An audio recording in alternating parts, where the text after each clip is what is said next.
Alright, so I usually don't make such videos, but I have seen the Galaxy S22 go as low as rupees 50,000 during this Flipkart and Amazon sale. So a lot more people are now interested to get this phone at that price.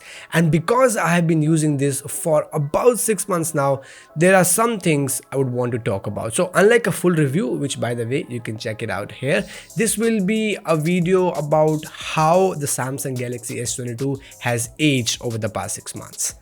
Let's get started. Alright, first things first, I still love how this phone feels in the hands. It is super premium with that glass at the back, aluminium on the sides with flat edges.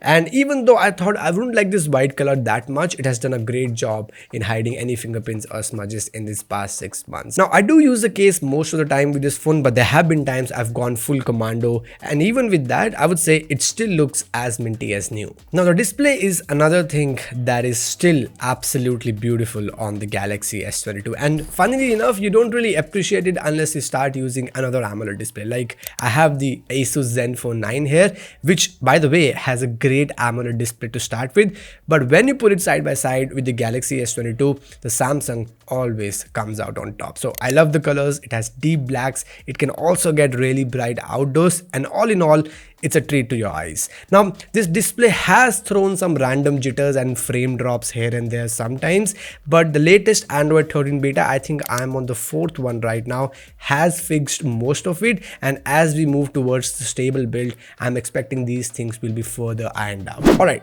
Performance-wise, the Samsung Galaxy S22 still feels snappy, but it has worn out a little bit. Now, I'm not sure who to blame here, the Snapdragon 8 Gen 1 or the software itself, but after 6 months, the One UI on this phone does show a tinge of wear and tear.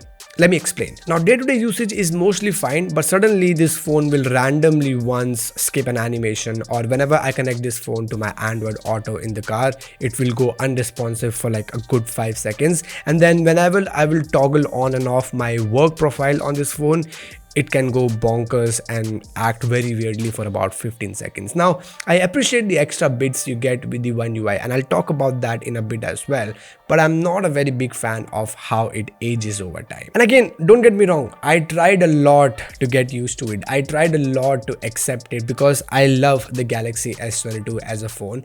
But there are some things that can get to your nerve. First, when you turn on the mobile data on the S22, it can get warm, and if you stay in a relatively warm region like I do in Delhi NCR, it can get abnormally hot as well. Second, if you shoot a lot of pictures and videos, especially 4K, this phone can get again abnormally hot as well, and after a point of time you would not want to shoot a video. But again, I don't really use a lot of mobile data because I'm mostly at home or at office where I have the Wi-Fi access, and I'm not also the biggest user of cameras on phone, so this was mostly fine with it, until this also affected the battery life. Now again, if you are mostly at home, working from home or working from office, basically if you have the access to a charger, you can get through the day with the Galaxy S22. The problem arises when you don't have access to a charger, and I didn't realize up until I went on a work trip with this phone, because trust me, I would start my day at 9 AM with 100%, and by 12 PM in the noon, I would already be at 35% because I had the mobile data on and also the Google Maps on. Now, you can argue that both of those things can take up a lot of battery on your phone, but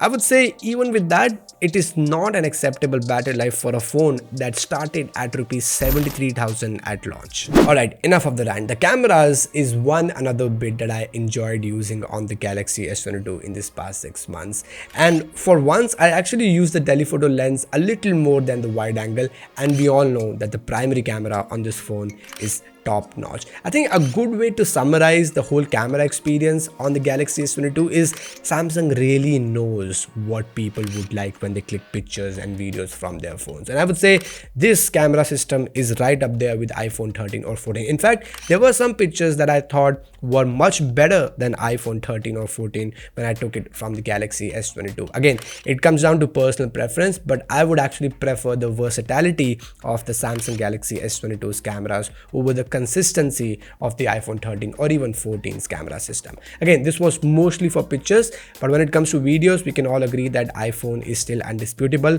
But when we talk about videos on Android, I think S22 is right at the top. And then there are some other things that Samsung just do it so well. For example, Bixby routines. I never thought I would enjoy a One UI feature so much like the Bixby routines. It is so useful, it works like a charm, will make your life definitely easy. And here is a video in case you want to try some cool Bixby routines on your Samsung flagship. Then there is Samsung DeX as well. Again, a great feature, and I'm surprised none of the other phone manufacturers have been able to copy it yet. And then there is software updates, and it's hard to actually imagine for me because I never thought I would say this for Samsung, but the Samsung Galaxy S22 was usually one of the first devices to get the security patch update every month, is already on Android 13 beta, and Samsung has promised 4 years of software updates for this phone, which is crazy to think about, especially when you have the likes of Asus Zenfone 9 that will only get 2 years of software update. But what does this all mean? Or rather, if you come up to me now in October 2022 and ask, Nirupam,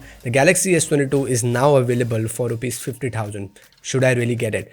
Well, I would say get the S22 Plus because I assume the battery life and also the heat management is slightly better on the bigger variant. If you can't, just know that if you will use a lot of mobile data, this can get abnormally hot. If you shoot a lot of videos, this will get abnormally hot. And even for that price, I would say it's still not easy for me to recommend the Galaxy S22.